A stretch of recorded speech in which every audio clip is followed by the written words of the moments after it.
Prepare yourself for a twisting tale of privilege and betrayal, where one man's fortune becomes a double-edged sword. Arthur Caldwell, a self-made millionaire, celebrated for his lavish parties and influential connections, harbored a secret that threatened to unravel his perfect life. When he gifted a sprawling, breathtaking mansion to his mistress, he had no idea that his pregnant wife had an explosive revelation of her own, a DNA test with devastating implications. Love lies and loyalty collide in this story that exposes the fragility lurking beneath gilded facades. Sit tight and prepare to be riveted by a chain of events that none could have predicted. Arthur Caldwell was born in a modest neighborhood on the outskirts of Richmond, Virginia. His father, Gerald Caldwell, had spent his life working double shifts at a local factory to keep food on the table, while his mother, Edith Caldwell, supplemented the meager family income by taking in laundry from neighbors. From an early age, Arthur embraced the mantra his parents impressed upon him that nothing came free in life and everything worthwhile demanded tireless effort and sacrifice. He grew up yearning for a world bigger than the cramped apartment where the smell of detergent lingered in the air. When he was 13, Arthur took on his first job, delivering newspapers at dawn before school. He would rise at 4:30 each morning, slip into his worn-out sneakers, and hop on his beat-up bicycle. The streets were often silent, save for the hum of streetlights flickering overhead. In those quiet hours, he imagined wealth and success, envisioning tall buildings with his name at the top, affluent circles he'd someday join, and a life far removed from the constant worry over rent. At 18, Arthur earned a scholarship to a local community college, majoring in business administration. Unlike many of his classmates, whose greatest concern was balancing their social lives, Arthur juggled 2 part-time jobs to support himself. During these years, he discovered a fierce determination within him. If he had to sleep 2 hours less than everyone else to get ahead, he would. If he had to skip meals to save money for textbooks, he did so without complaint. He met mentors who recognized his drive and sharpened his ambitions. One professor, Dr. Beatrice Monroe, taught him the complexities of financial markets, a lesson that would become the foundation of his future empire. During his final year of college, Arthur threw caution to the wind and invested his scant savings in the stock market. The first stock he bought soared unexpectedly within months, tripling his investment. Emboldened, he reinvested every dime he earned from side jobs into financial opportunities he researched thoroughly, often skipping nights out to pore over company balance sheets. By his early 20s, Arthur had grown his original investment tenfold, and colleagues began calling him a wonder kid with a Midas touch. An opportunity to network arose when Arthur was invited to a financial conference in Omaha. There, he shook hands with numerous industry giants, including none other than Warren Buffett, the legendary investor famed for his philanthropic endeavors. Arthur recalled how Warren smiled kindly at him as he asked pointed questions about Arthur's own investment strategy. Though the conversation was brief, it was enough to spark unstoppable motivation. Arthur left that conference understanding that to reach the next level, he needed to be bold and seize bigger opportunities. He was done with playing small. A few years later, after a particularly lucrative venture in technology startups, Arthur founded Caldwell Capital, a boutique investment firm. He carefully nurtured it, hiring bright, hungry minds who shared his vision. Within a decade, Caldwell Capital managed millions, then billions of dollars. Arthur's name began appearing in financial magazines, and he was invited to speak at global events. Acquaintances marveled at his unassuming background, praising him for his unstoppable grit. Despite all the success, Arthur still carried the anxious tension of a man who'd grown up with nothing. He devoured every chance to expand his empire, constantly chasing the next deal. On the outside, he was a polished magnate, wearing impeccably tailored suits and gliding through high society galas as if born for them. On the inside, he struggled with the fear that he might lose it all if he ever relaxed. He developed an insatiable appetite for admiration, a craving that would lead him down a precarious path. Arthur's personal life was relatively quiet until he turned 35, when he first met Catherine, his future wife, at a charity dinner in New York. Catherine, a pediatrician specializing in cardiology, was the kind of woman who radiated kindness. She hadn't been impressed by Arthur's money or brand-new Jaguar parked outside. Instead, she admired his passion for philanthropic causes. Their courtship was swift, propelled by a deep mutual respect for each other's intelligence, ambition, and philanthropic inclinations. They married within a year. Yet beneath that fairy tale love story, Arthur continued to juggle a relentless schedule, traveling for weeks at a time, meeting prospective partners, and forging deals worldwide. Although he adored Catherine, his shining beacon of compassion, he found himself occasionally drawn to the glittering nightlife and the admiring glances of strangers. Little did he know that this duality in his nature, the constant hunger for more, was about to send his carefully constructed world into disarray.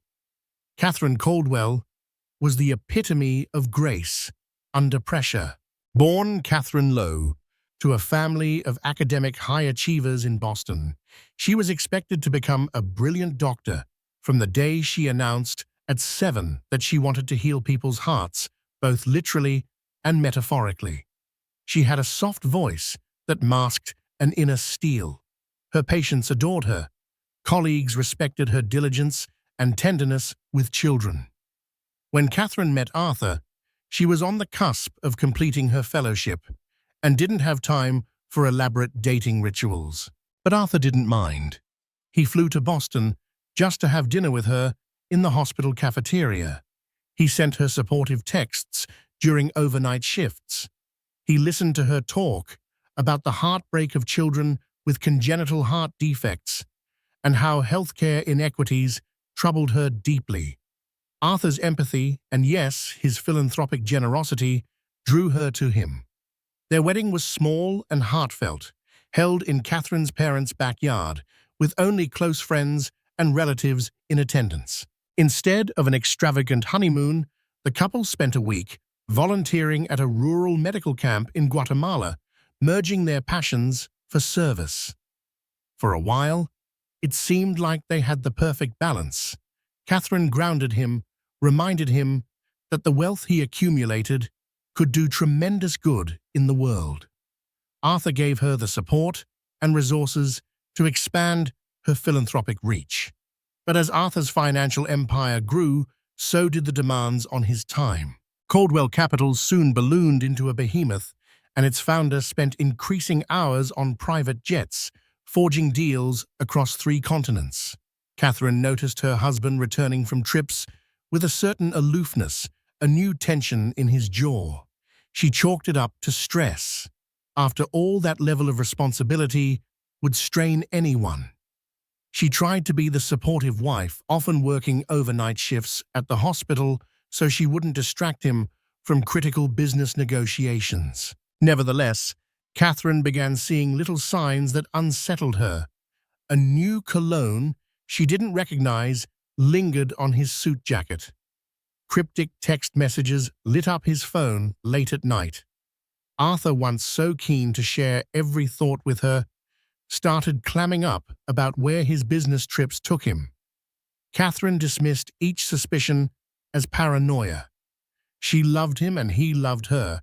Everyone said they were the ideal couple. Their arguments started small disputes over missed dinner dates or incomplete philanthropic responsibilities. Arthur promised Catherine that once he secured a certain venture in Hong Kong or sealed the deal with a biotech startup in Berlin, things would calm down. But each success only opened the door to a new, more lucrative prospect, and Arthur found himself incapable of refusing these fresh opportunities.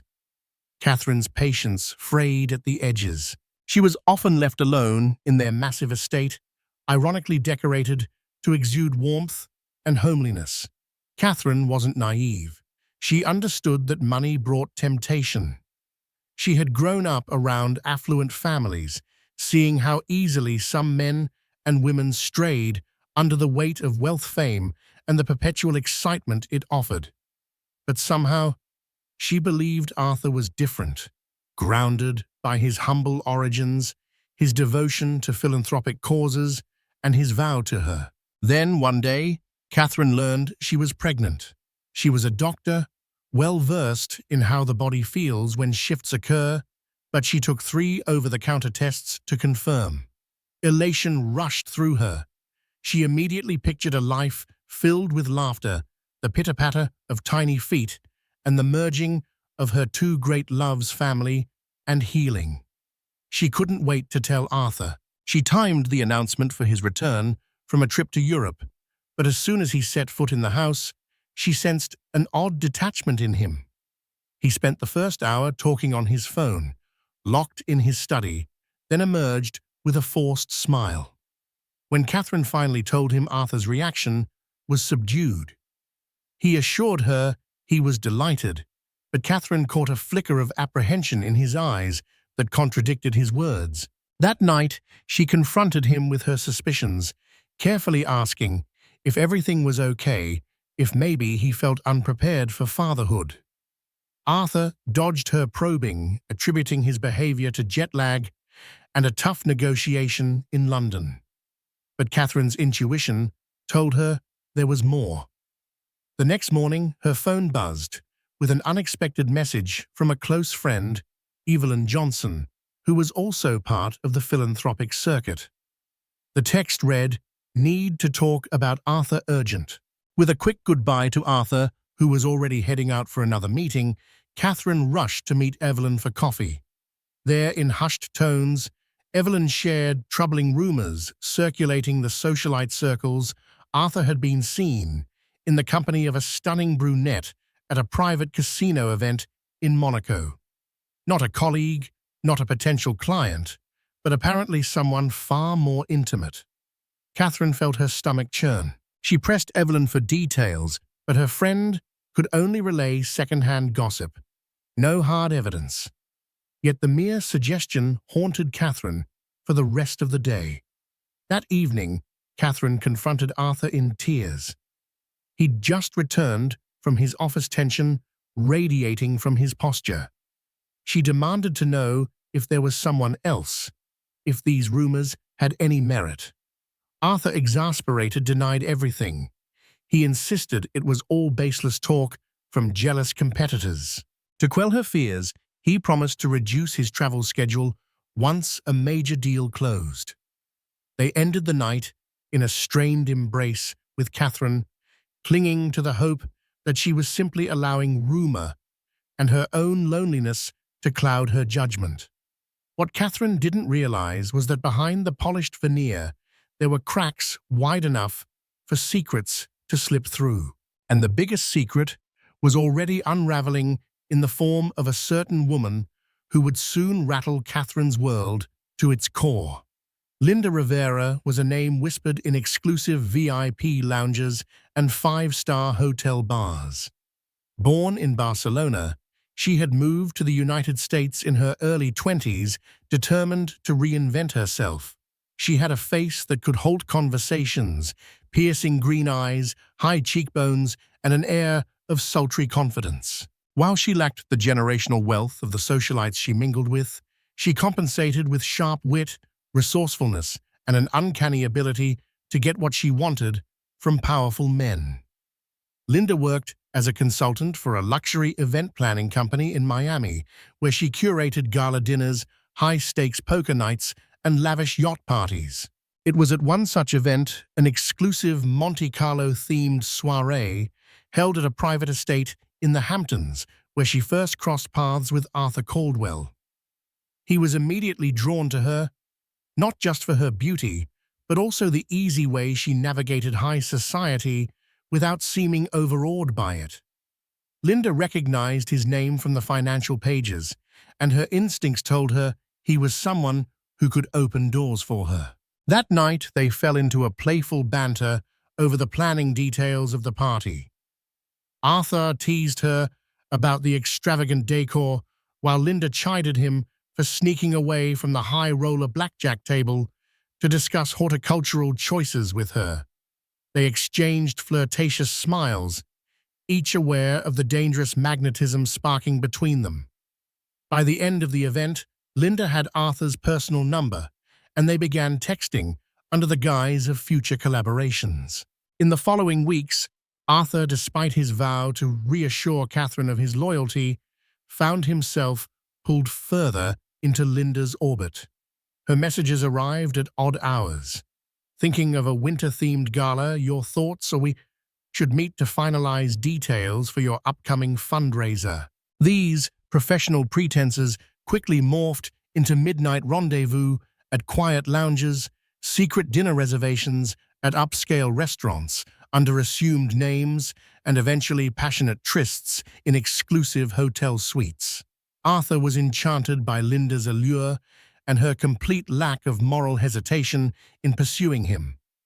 She never judged his business ambitions or demanded philanthropic commitments. Instead, she fed his ego. She reminded him that he had earned every bit of his success and deserved to enjoy the luxuries life offered. The guilt that occasionally pricked Arthur was drowned out by Linda's unwavering admiration. For Linda, Arthur was her golden ticket, if not to a happily ever after, then to a world of comfort she'd long craved. She had no illusions about love in their arrangement.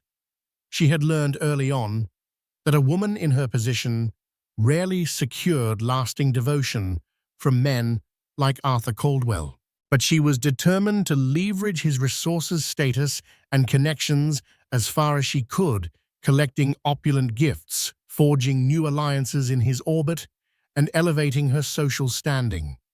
Catherine remained unsuspecting of Linda's existence, though her anxiety grew daily. Arthur's business travels increased instead of decreasing, contrary to his promise. Whispered rumors about a mysterious woman in Monaco evolved into gossip about exclusive gatherings in New York and London. A few acquaintances even approached Catherine directly with their concerns, but she dismissed them, unwilling to believe in her husband's betrayal. All the while, Linda took bolder steps. She engineered situations where she could appear at the same industry events as Arthur. She began wearing a discreet necklace with a pendant shaped like a tiny gold coin.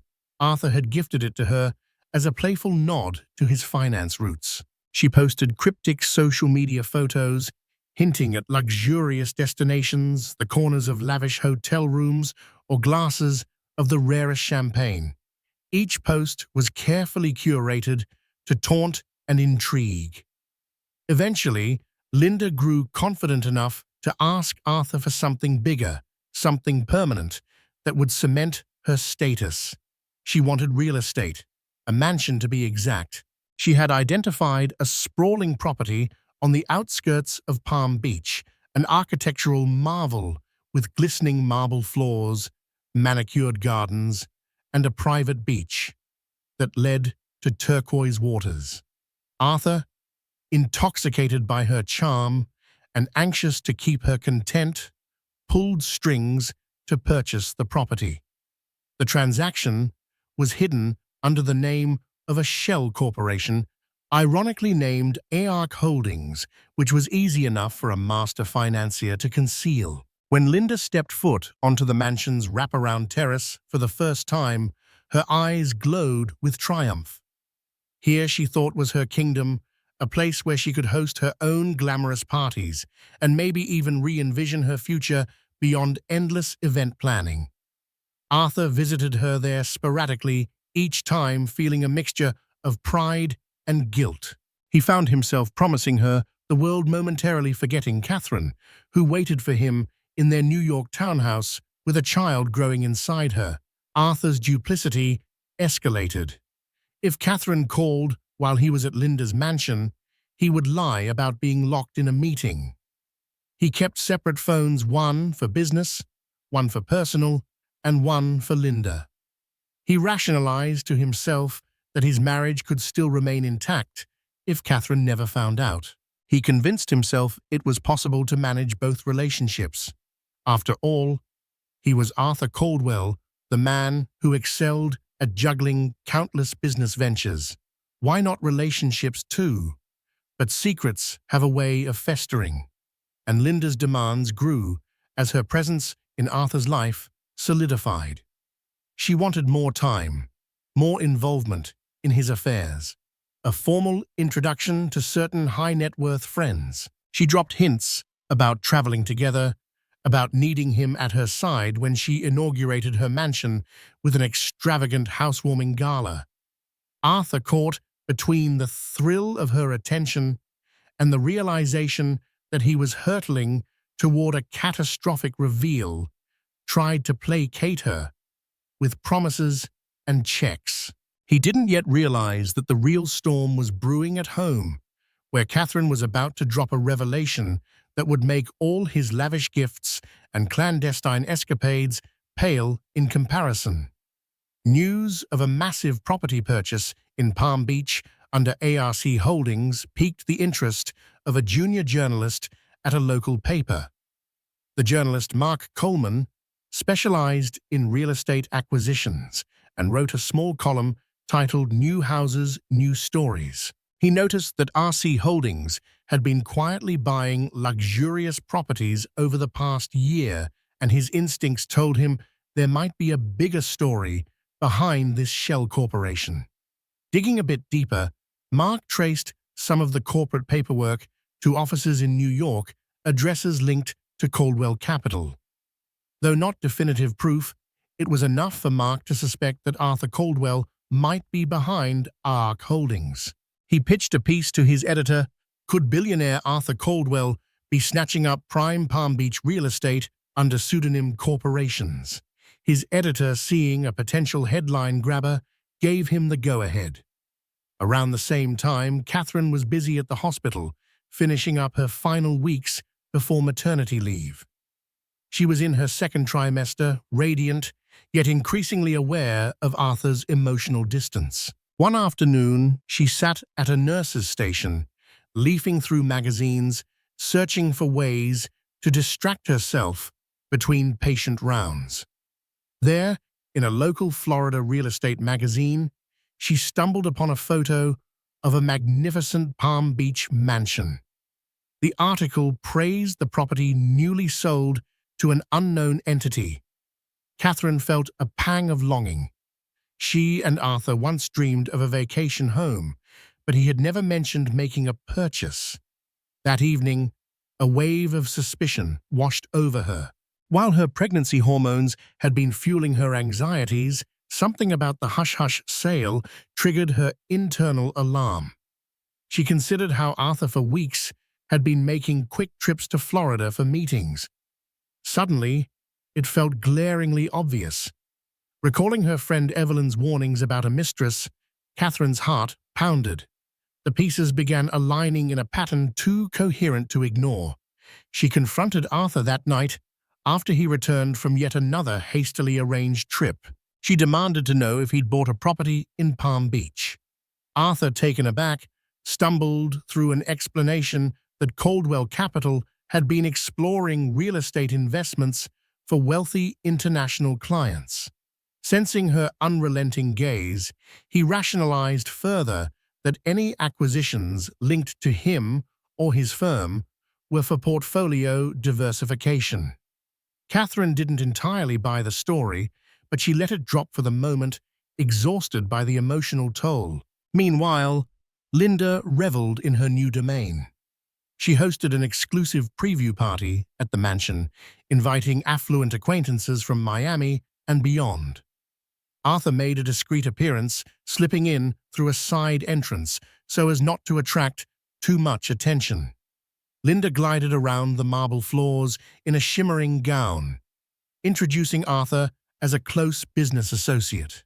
The guests, many of whom recognized him, whispered about their rumored affair. Linda's boldness ignited a fresh wave of rumors that spread beyond Florida social circles, creeping inevitably back toward Catherine's ear. Arthur's attempts to keep a low profile faltered. He found himself fielding calls from anxious Coldwell Capital board members who questioned whether his personal escapades could jeopardize the firm's reputation. He tried to placate them by insisting his private life was under control. The tension weighed heavily on him, straining even his once unshakable business acumen. As the mansion became the talk of the town, Mark Coleman's article finally hit online news outlets. Is billionaire Arthur Caldwell secretly scooping up Palm Beach real estate? The piece was speculative rather than accusatory, but it generated enough buzz that other journalists began sniffing around too. For the first time, Arthur found himself in a PR quagmire he couldn't easily sidestep. Catherine read the article with a trembling hand, her worst fears gaining confirmation. She confronted Arthur again, tears brimming in her eyes, rage fueling her words. She asked bluntly if he had another woman living in that mansion. Arthur cornered, spun lies about how the mansion was purely an investment property, not some lover's nest. He swore there was no other woman, that the rumors were the product of envious rivals determined to tarnish his name. Desperate to salvage his marriage, Arthur finally offered a compromise. He'd take Catherine to Palm Beach after the baby was born, show her the property, and prove it was nothing more than a portfolio asset. Catherine reluctantly agreed, though her trust in him had taken a critical blow. For her, the property had transformed into a symbol of deceit, one that haunted her dreams. Despite the tension, Catherine clung to the vision of their baby as a unifying force. She believed, or at least tried to, that once the child arrived, Arthur might abandon these clandestine pursuits. She argued to herself that men sometimes had midlife crises of sorts, and perhaps this was Arthur's. It didn't help that her parents and close friends kept urging her to be cautious, hinting that Arthur might be straying. Yet Catherine refused to heed their warnings, fully clinging stubbornly to the notion that love and their unborn child would eventually bring him home, body, heart, and soul. What Catherine didn't yet know was that Linda's ambitions were only growing. She had a mansion now, but she wanted more, a firmer commitment, a piece of Arthur's public life. And she was about to make a move that would tear Catherine's illusions apart once and for all. Late one summer evening, Linda sat on the edge of her king-sized bed in the Palm Beach mansion, her mind spinning. She held a faintly positive pregnancy test in her hand, though it felt surreal to her that she might be carrying Arthur Caldwell's child. A flurry of conflicting emotions swirled inside her fear-excitement calculation. Becoming pregnant by a wealthy married man was a high-stakes gamble. Her phone buzzed. It was Arthur texting to say he couldn't sneak away that night. Linda stared at the screen, debating whether to tell him now or wait. She decided to send him a cryptic text. "We need to talk, urgent." He didn't respond right away, and Linda's suspicion that he might be with Catherine stirred a venomous jealousy in her. She set the phone aside and paced the length of the bedroom, rehearsing how she'd reveal the news in a way that maximized her advantage. Arthur finally called around midnight. He sounded weary and distracted. Catherine was unwell with pregnancy-related fatigue, and he couldn't leave her side for the time being. Linda's lips tightened as she heard this. She was pregnant too, and Arthur was oblivious to her precarious situation. She told him bluntly, I'm pregnant, and let the silence linger.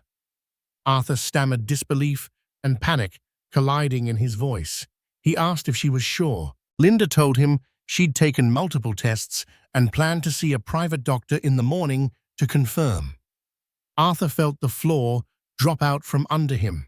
One child on the way with his wife, another child maybe on the way with his mistress. The perfect storm he thought he could dodge was now swirling around him, unstoppable. The next day, Arthur flew to Florida under the pretext of an emergency business issue. Linda had arranged for a private consultation at an upscale OB/GYN clinic. The atmosphere in the waiting room was tense, their conversation hushed. Arthur tried to calm his nerves by scrolling through emails on his phone, but every beep or buzz made him jump.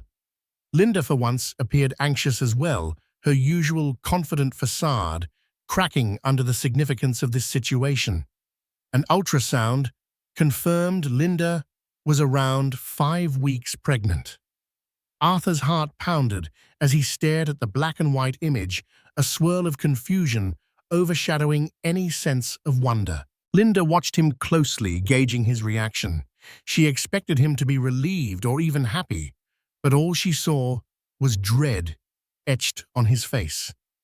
That night at the mansion, they argued incessantly. Linda wanted financial assurances, maybe even a direct stake in Coldwell Capital. Arthur balked, reminding her he was already facing the biggest crisis of his personal life. She threatened to go public if he didn't secure her future. Meanwhile, Catherine grew restless back in New York. Arthur had promised to cut down on travel, yet here he was again, vanishing to Florida. She tried calling multiple times, but his phone went straight to voicemail. She left messages reminding him of a prenatal appointment they were supposed to attend together, only to receive a vague text, caught up in an emergency with the board. So sorry, we'll make it up to you. Suspicion pulsed stronger than ever. Catherine began investigating on her own, calling in discreet favors from acquaintances who had contacts in Florida. She discovered that Arthur was indeed in Palm Beach. At the same time, local gossip placed a lavish black SUV, matching Arthur's known travel preferences, at Linda Rivera's mansion. Feeling her heartbreak and anger swell, Catherine confided in Evelyn Johnson once more. Evelyn, concerned for her friend's well-being, introduced her to Richard Winston, a private investigator known for his thorough but discreet methods. After a lengthy conversation, Catherine decided to hire him, wanting proof, before she confronted her husband again. Over the next several days, Richard Winston coordinated with Florida-based associates, staking out Linda's mansion, snapping pictures of Arthur entering and leaving at odd hours. The evidence was damning time-stamped photographs, glimpses of Arthur's face, even a shot of him driving away from the clinic with Linda seated next to him. With each photo, Richard sent Catherine her worst fears crystallized. Torn between heartbreak and fury, Catherine wrestled with how to confront Arthur. A part of her still clung to the hope that all this was a misunderstanding. But the rational side of her knew this was as real as it got. She was due for a prenatal appointment soon, and she decided if Arthur missed that appointment, it would be the final straw. Arthur returned to New York a few days later, weighed down by Linda's demands and the suffocating guilt he could no longer ignore. Catherine was distant and cold, though she tried to keep her emotions in check.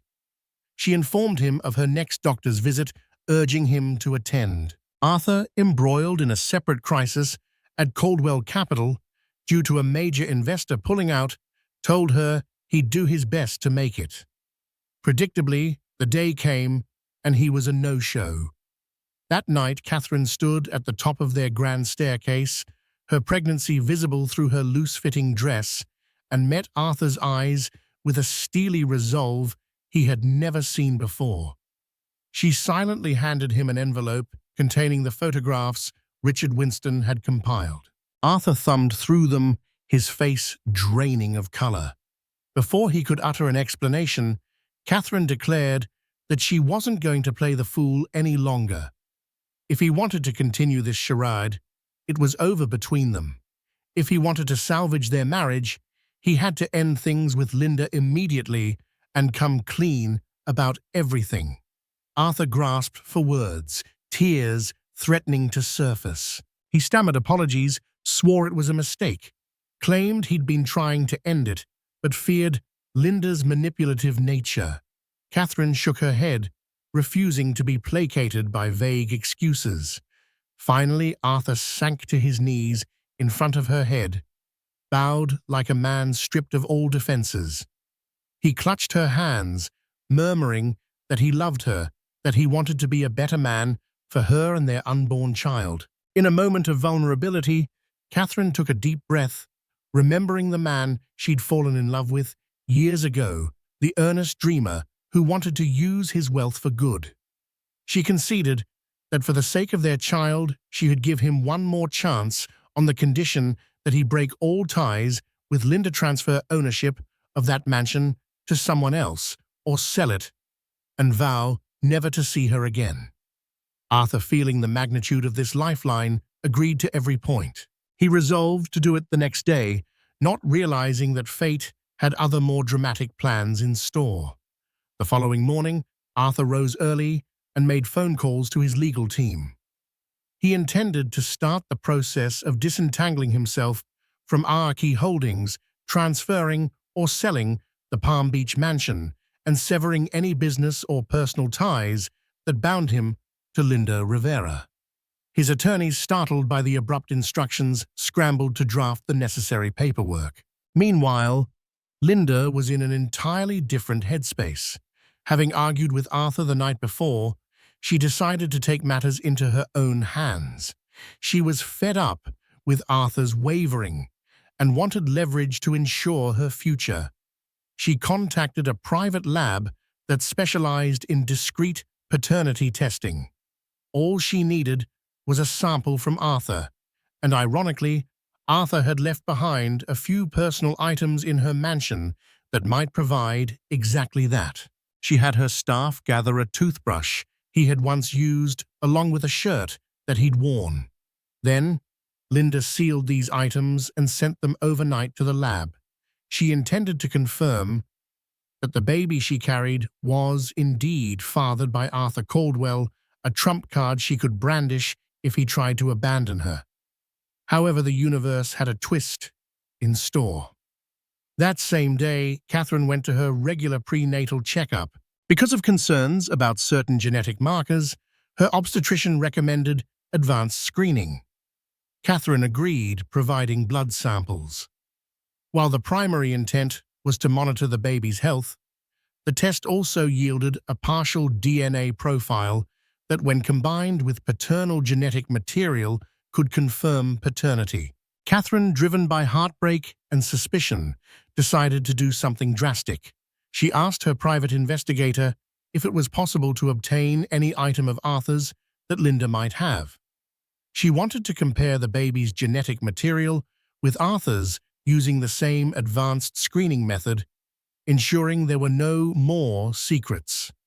Through a stroke of cunning, Richard Winston managed to get in touch with one of Linda's staffers, who was disgruntled about Linda's high-handed behavior. For a price, that staffer provided a used glass that Arthur had left at the mansion. Within days, both Linda and Catherine had unknowingly initiated separate DNA tests. Linda's motive was to fortify her hold on Arthur. Catherine's was to confirm the fatherhood of her own baby and see if Linda's unborn child was also Arthur's, should Linda later claim otherwise.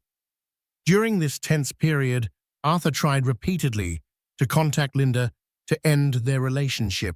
Linda, furious at his sudden coldness, refused his calls. The standoff escalated. Linda threatened to go to the tabloids if he dared to break things off without compensating her. Arthur, in a panic, offered her money just to buy time. But Linda demanded more an official acknowledgement of her pregnancy or a significant financial stake in Coldwell Capital. Arthur couldn't comply without risking everything. 1 week later, Catherine received a phone call from the private clinic handling her advanced prenatal screening. They requested she come in person to discuss the results. Her heart dropped. She worried about her baby's health, but something about the receptionist's tone suggested there was more at stake. That same evening, Linda received her own phone call from the paternity lab. The technician congratulated her, confirming that the DNA samples matched the father of her unborn child was indeed the individual from the toothbrush and shirt, Arthur Caldwell. Linda smirked triumphantly, finalizing her plan to confront Arthur with irrefutable proof. The next day, Catherine arrived at the clinic. She was ushered into a small consultation room, where a somber genetic counselor explained that the baby's health markers looked fine, but there was an unexpected discrepancy in the paternal markers. Catherine's eyes widened in confusion as the counselor gently explained, "Based on the sample we received, the genetic indicators do not align with Arthur Caldwell's DNA. He doesn't appear to be the baby's father." Catherine's world tilted. She stammered denials. She had never been unfaithful. Yet the lab results were incontrovertible. Catherine realized that either there had been a mix-up or Arthur's sample didn't actually belong to him. On a hunch, Catherine quickly deduced something was amiss with the sample Richard had procured from Linda's staffer. Perhaps Linda had swapped it or the staffer had lied.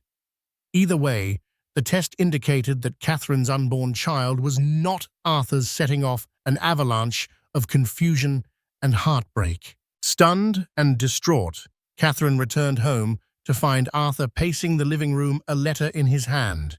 It was from Linda. She had scheduled an impromptu visit, claiming she had proof of her pregnancy and that she intended to share everything with Catherine if Arthur wouldn't see her. Catherine, reeling from her own shocking news, demanded that Arthur sit down. She told him about the DNA results, how they implied he wasn't the father of her child. Arthur, baffled, insisted there must be a mistake. He had never doubted Catherine's faithfulness, and she assured him she'd never been with anyone else. Right then, as if orchestrated by fate, Linda arrived in the foyer unannounced. Arthur and Catherine confronted her, demanding answers. Linda looked from Catherine's tear-streaked face to Arthur's grim expression, unsure what had transpired. Arthur barked that Catherine's test claimed he wasn't the father of her child and demanded to know if Linda had tampered with anything. Linda, initially perplexed, quickly realized the potential chaos this could cause. Sensing an opportunity, Linda presented her own DNA test, confirming Arthur was the father of her baby. Catherine's eyes flicked to the document, her heartbreak intensifying. The tension peaked, with Catherine accusing Linda of sabotage, while Linda sneered that Catherine was simply in denial. Arthur stood in the crossfire, speechless. In a fit of desperation, Catherine pulled out her own test results, slamming them on the table. She declared that there had to be a mistake or foul play. Each woman lashed out at the other, the heated exchange echoing off the lavish marble floors. Arthur, regaining some composure, insisted they redo the tests under controlled conditions with none of Linda's manipulations and no questionable staffers involved. Catherine agreed, tears spilling down her cheeks, and Linda shrugged, confident that her test results would hold up. Before storming out, Linda revealed that she expected Arthur to publicly acknowledge her pregnancy or face the media storm she'd unleash. Catherine, trembling with anger, locked herself in the bedroom, refusing to speak to Arthur. He stood alone in the hallway, holding Linda's DNA confirmation, haunted by the fact that he might soon be the father of 2 children, and yet one test claimed that Catherine's baby wasn't his.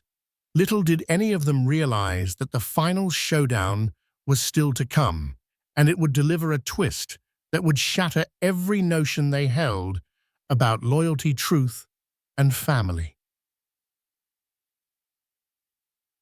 Within days, Arthur, Catherine, and Linda arranged for a neutral lab to handle comprehensive tests under strict supervision. The lab collected blood samples directly from each of them. No third parties. No personal items that could be tampered with. Catherine sat rigidly in the waiting room while Linda eyed her with disdain, and Arthur struggled to keep composure as staff drew his blood. The waiting period for results was excruciating. Catherine stayed in her parents' home in Boston, overwhelmed by betrayal and confusion. She wasn't sure if her heartbreak centered on Arthur's infidelity, the swirling uncertainties of paternity, or both. She had a supportive circle, her parents, Evelyn Johnson, and a few close friends, yet nothing could ease the sense of impending doom that lurked in her thoughts. Arthur sank deeper into crisis mode. Linda's demands escalated. She wanted a formal press release confirming her pregnancy was fathered by Arthur Caldwell. She threatened to leak photos of them together if he didn't comply. Arthur's legal team advised him to stay silent until the lab results arrived, hoping to discredit Linda's claims if something turned in their favor.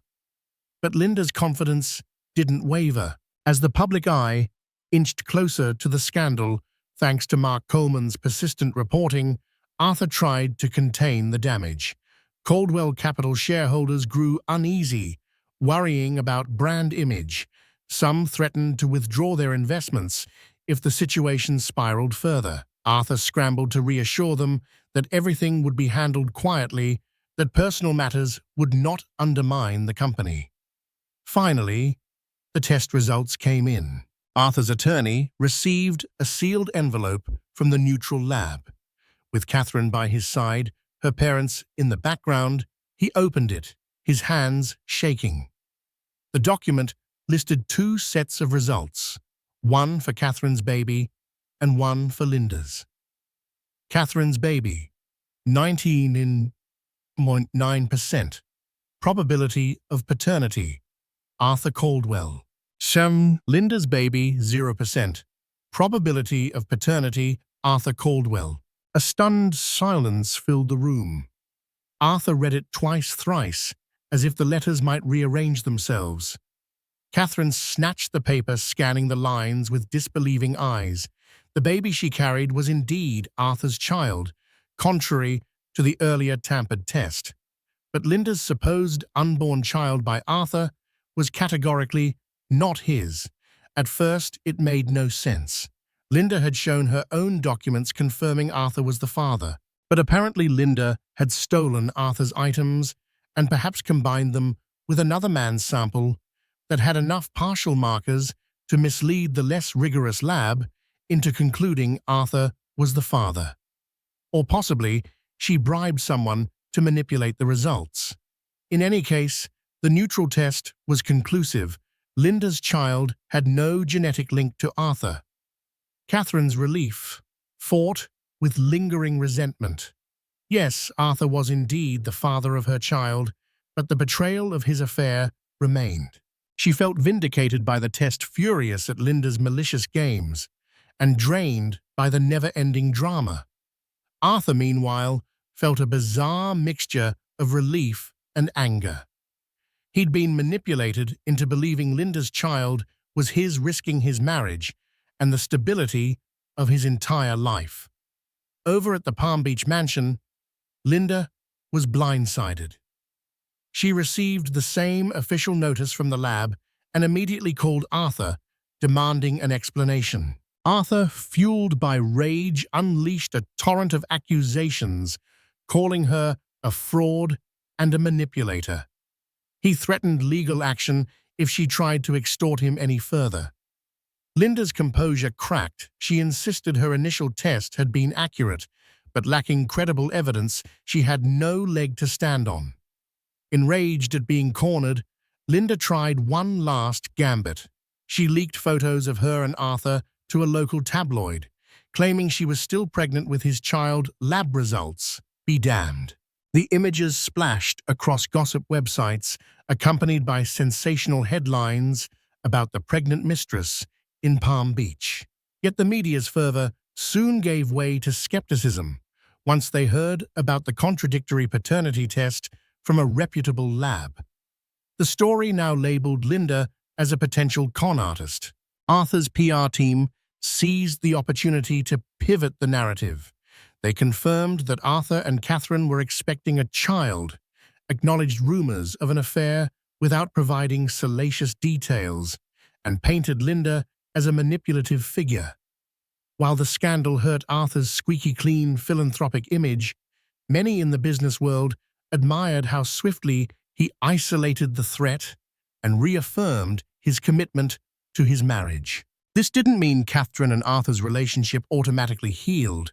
Catherine was torn. The baby was undoubtedly his, but how could she trust him again? Arthur, desperate to make amends, offered to step down from day-to-day operations at Coldwell Capital, attend couples therapy, and devote himself to winning back her faith.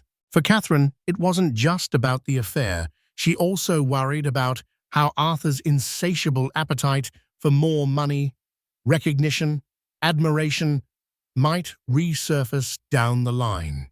Yet with a child on the way, Catherine resolved to try.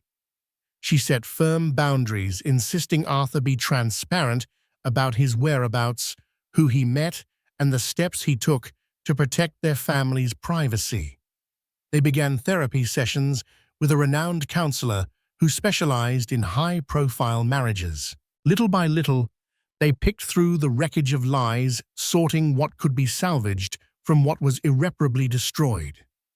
As for Linda, she was forced to sell the Palm Beach mansion. Under immense legal and financial pressure, she retreated to an undisclosed location. Rumors claimed she had left the country to avoid potential lawsuits for fraud and defamation. Some said she bore another man's child. Others claimed she terminated the pregnancy in secret, and still others believed she'd faked the entire thing for financial gain. No one could confirm her fate. In the end, the mansion stood as a stark symbol of the illusions Linda tried to weave, and the stark reality that even the wealthiest man could be undone by deception. Arthur and Catherine emerged from the scandal battered but wiser, with a renewed sense of what truly mattered: honesty, family, and the promise of a new life they would soon welcome into the world. Months passed, and in early spring, Catherine went into labor. Arthur was by her side, holding her hand through every contraction, tears in his eyes, as he witnessed the birth of their daughter, Lily Caldwell. In that hospital room, they experienced a moment of unfiltered purity. No paparazzi, no scandal, just the raw power of life beginning anew. For a while, the Caldwell household was steeped in the quiet joys of parenthood. 3 a.m. Feedings, lullabies sung off-key, the gentle warmth of a newborn snuggled in her mother's arms. Arthur took extended leave from Coldwell Capital, delegating tasks to trusted executives. The high-octane deals and globe-trotting that once defined him were replaced by diaper changes and reading Goodnight Moon. Therapy continued. Catherine and Arthur confronted the roots of their issues: his insatiable ambition, her willingness to overlook signs, and their mutual failure to communicate. The counselor guided them through exercises to rebuild trust, regular check-ins, financial transparency, and more quality time as a couple. Little by little, Catherine felt her resentment soften, replaced by cautious hope. In one session, Arthur opened up about his childhood, how the fear of losing everything he'd built had driven him to seek constant validation. Catherine acknowledged she had at times expected him to be the perfect philanthropist, without considering the stress he carried. They realized that forging a healthier relationship meant acknowledging each other's flaws and boundaries while committing to genuine, ongoing dialogue. Despite these positive strides, the legacy of Linda Rivera's betrayal and Arthur's infidelity cast a lingering shadow. Tabloids occasionally ran speculative pieces about Linda's whereabouts, fueling conspiracy theories that she might attempt a dramatic comeback. Random calls from unknown numbers plagued Catherine's phone, forcing them to change contact details and enforce stricter security measures. At Coldwell Capital, many employees whispered about the drama that had transpired, but also recognized that the company's future looked solid under its new leadership structure. Arthur's name eventually faded from daily headlines, replaced by coverage of economic shifts and new technology trends. Yet every so often a reporter would try to reignite the story, prompting Arthur's PR team to issue terse, no-comment statements. Catherine busied herself with preparing to resume her medical practice. She planned to open a specialized pediatric cardiology clinic in a disadvantaged neighborhood, a dream she had nurtured for years. Arthur, eager to support her philanthropic drive, offered to fund part of the clinic, but Catherine insisted it be done through a formal charitable foundation they would run together. She wanted no illusions, no secret accounts, no hidden agendas. Arthur agreed wholeheartedly. The day the Coldwell Clinic for Pediatric Heart Health finally opened was a bright milestone. It symbolized not only Catherine's professional passion, but also the new chapter of integrity they hoped to write together. Arthur stood at the ribbon-cutting ceremony, holding Lily in his arms, beaming with pride. Catherine gave a brief speech about how every child deserves the best care, how her mission was to mend both broken hearts and broken systems.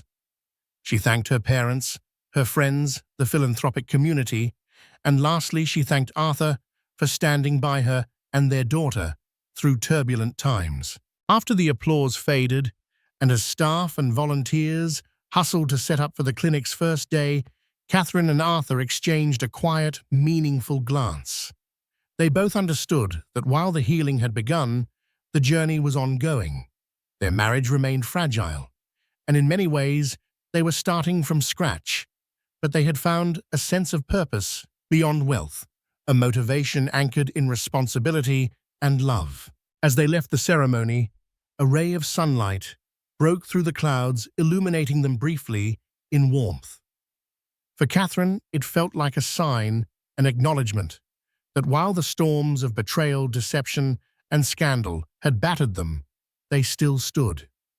For Arthur, it was a reminder that true wealth didn't lie in the billions he managed, but in the life he had almost lost. And for their daughter Lily, it was simply the world she was entering, a complex tapestry of mistakes and redemptions where a mansion could be a palace of lies or a cradle for new beginnings. Standing at the threshold of the clinic, Catherine gripped Arthur's hand.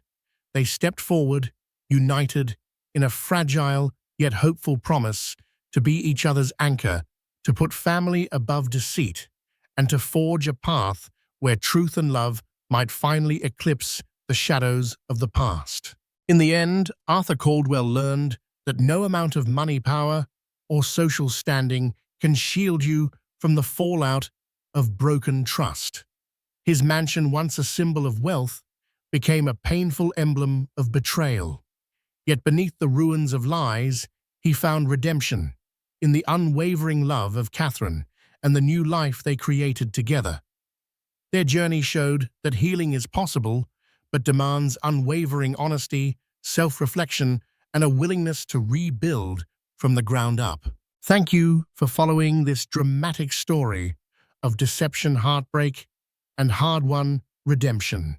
If you found yourself on the edge of your seat and want more tales that peel back the layers of human nature, be sure to like this video share it with friends who love a gripping saga, and subscribe to our channel for more real-life-inspired drama. Stay tuned for our next story where hidden truths and unexpected twists await.